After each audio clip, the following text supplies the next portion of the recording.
If you've been around since like literally the very beginning, you'll know that I'm going to be returning to my roots with this series of videos. But if you haven't, please don't go back and watch them because they're really not great.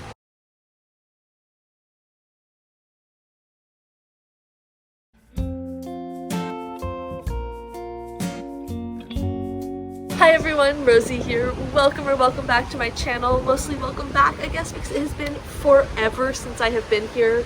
I don't know, I just fell out of the routine of making YouTube videos and I haven't been reading loads, so I don't know, haven't been in that headspace, but I would really like to try again. I think I would really enjoy getting back into it, and I thought what better way to like kick-start that than to try and recreate my first few videos back just over 2 years ago was it 3 years ago? It's been 3 years since I started my channel.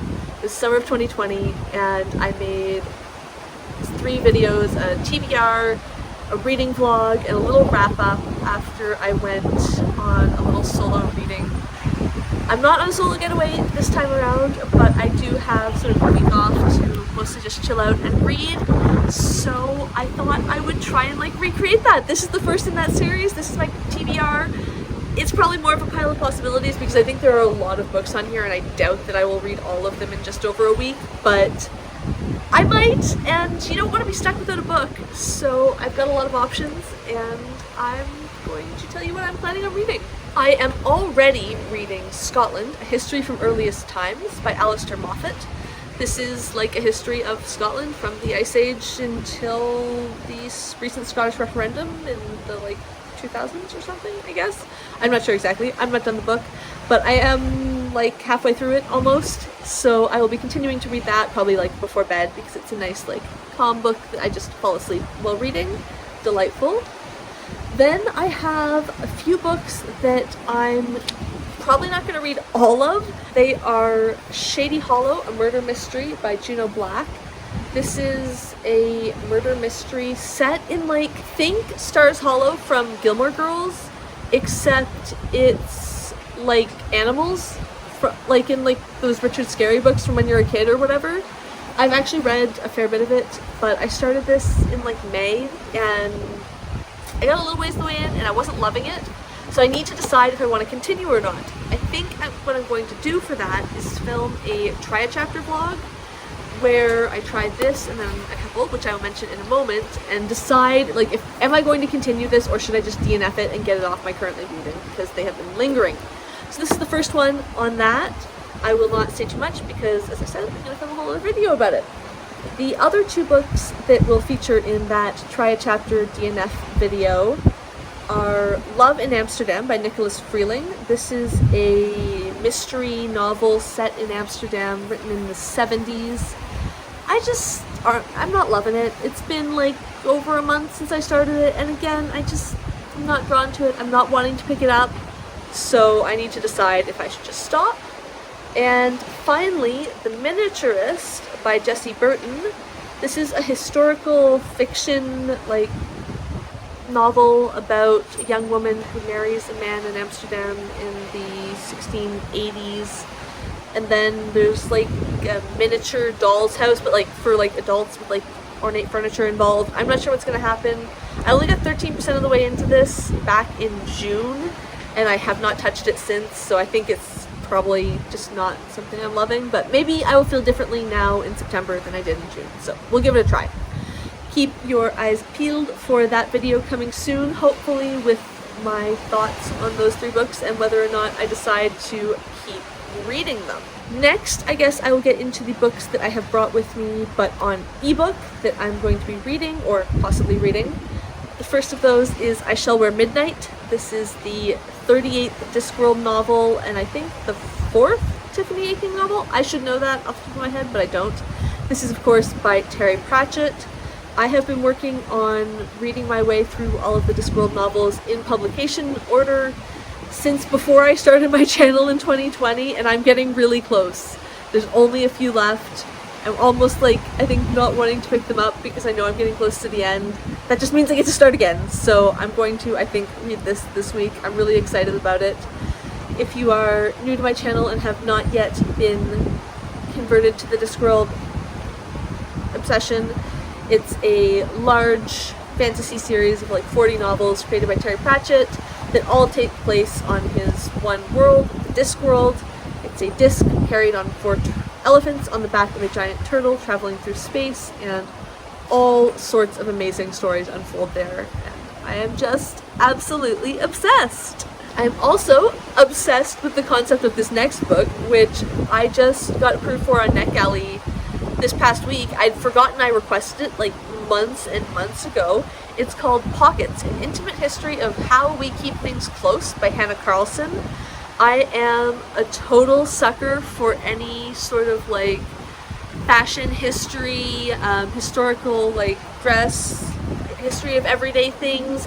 All of this is my thing, so I am so excited to dive into this. I'm really hoping it'll be super fun, and I will get to give it a good review, hopefully, and just like, that just sounds so cool. And I think Pockets is coming out in early September, like probably is out by the time you're seeing this, so if it sounds good, you can either wait for my review or you can just, you know, go check it out yourself.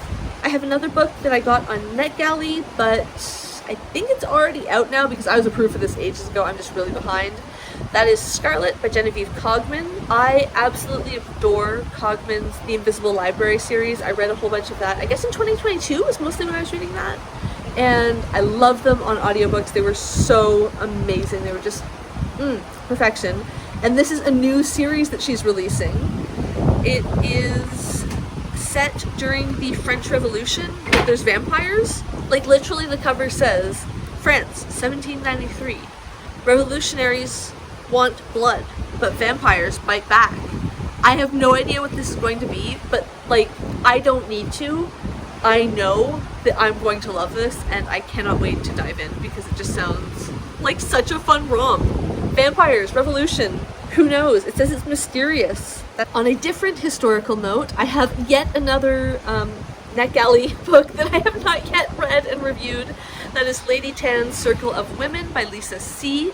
I haven't read any of her books before, but I think she is the author of, I think it's like something about women who did like sea diving to gather mussels or something in South Korea. I might be totally off on that, and I will cut this out if I am, but I'm really excited to read this. It says, the latest historical novel from New York Times bestselling author Lisa C., inspired by the true story of a woman physician from 15th century China. Oh yeah, perfect for fans of C's classic Snowflower and the Secret Fan and the Island of Seaworm. There's a whole long description, but I'm gonna save that because I just want to dive in, I think, and see what this is all about. It sounds really fun. I haven't read historical fiction in a while, I don't think. I probably have, and I'm just forgetting it. I'm always forgetting what I'm reading. But this sounds really cool, so I might give that a go. Hopefully I will. That is the last of the ebooks that I have, so I'm going to grab my pile of physical books. I've been buying so many books physically lately. I was a total ebook reader for so long, and I still am. Like, I love ebooks for reading in bed because they're just so much easier to lie on my side and hold. But I just keep going to bookstores, and they have so many nice books, and then I want to buy the books, and so I do. And these are some of the ones that I brought with me to read this week. I have Dangerous Liaisons by Pierre Choderlos de Laclos. I probably butchered that French name. It is a tale set in France during the Ancien Régime, before the Revolution of 1789. So we got a theme here, accidental, but I think it'll be fun. And this is like a historical classic, written at some point in the past, I think. When was this written? Oh, okay, it was written in 1779. So, okay, it was actually written like in this time period, published in 1782. Very cool. It is an extraordinary tale of intrigue and moral depravity told in epistolary form. I can't wait to read this. I would usually have wanted to pick up a French classic in French, but I saw this edition in a bookstore last fall, and it was just so cute and great, and I was on vacation, so I wanted to buy books, so I got this, and I think I'm gonna finally read it this week. I have Jonny Appleseed by Joshua Whitehead. Off the res and trying to find ways to live, love, and survive in the big city, Jonny has 1 week before he must return to his home and his former life to attend the funeral of his stepfather. The 7 days that follow are like a fevered dream, stories of love, trauma, sex, kinship, ambition, and heartbreaking recollections of his beloved Cogman grandmother. Jonny's life is a series of breakages, appendages, and linkages. And as he goes through the motions of preparing to return home, he learns how to put together the pieces of his life. I have heard so many things about this. This has been like on my radar of a book I probably want to read since I was first on Booktube in like 2020, I think. If not then 2021. Okay, well, One Canada reads in 2021, so at least since then this has been something I've been wanting to pick up, and I just am so bad at actually reading those books. I always read them like 3 years later because if something is really exciting and hyped and I really want to read it, I just can't. I have to read something else. But now I think I'm ready to give this a go. A total bookstore impulse buy, Mortal Folly, a novel by Alexis Hall. So I haven't read Whitehead material. I think that's the one that she's really famous for. But I know everyone loves it, and then I saw this on the cover. I saw this cover on the shelf in the bookstore earlier this summer, and I was just like, oh my god, because let me read you this tagline. A young noble woman must pair up with an alleged witch to ward off a curse in this irresistible sapphic romance from the best-selling author of Boyfriend Material. It is the year 1814, and the life of a young good lady of good breeding has many difficulties. There are balls to attend, fashions to follow, marriages to consider, and of course, the tiny complication of existing in a world swarming with fairy spirits, interfering deities, and actual straight-up sorcerers. What? Yes, everything. A Regency sapphic romance with witches and fairies? This is... and with this cover, like, it's candy. It's been calling to me from my shelf all summer. And see above, the more I want to read something, the harder it is, but I think, oh my goodness, this sounds so good. Then I have a really recent purchase. I'm obsessed with the theme. It is The Art Thief, a true story of love, crime, and a dangerous obsession by Michael Finkel. Stefan Breitweiser is the most prolific art thief of all time. He pulled off more than 200 heists, often in crowded museums in broad daylight. His girlfriend served as his accomplice. His collection was worth an estimated $2 billion. He never sold a piece, displaying his stolen art in his attic bedroom. He felt like a king, until everything came to a shocking end. I love heists. I love heists in TV shows. I love heist movies. Anything to do with a heist is amazing, and while I don't like most true crime, I love heist true crime.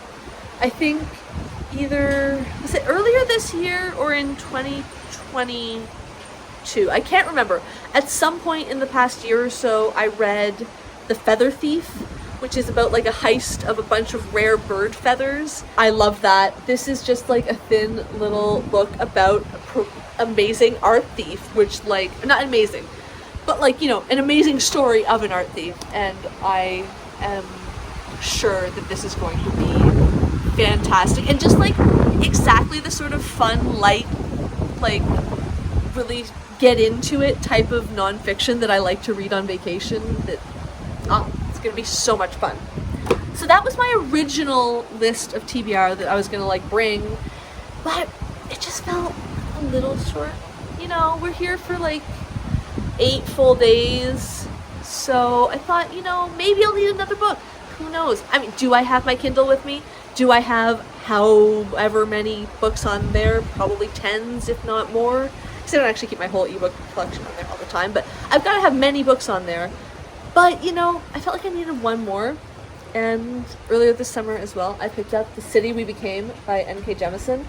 See everything I've said in this video about being incapable of reading a book when it is hyped. This was super popular in like, what, 2020, 2021, I think.